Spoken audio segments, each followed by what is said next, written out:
مفاجأة كبيرة وصدمة لجماهير النادي الأهلي بجد.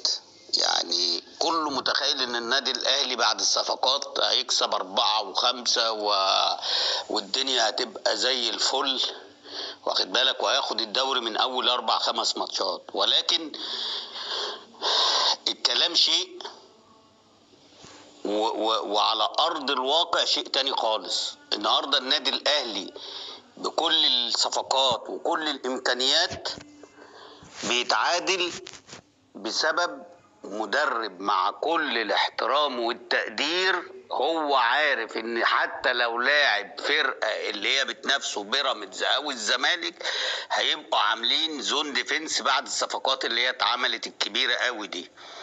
فلازم يكون حاطط في حسبانه ان الفرق اللي هي اقل من فرق المنافسه هتيجي توقف له في ال18.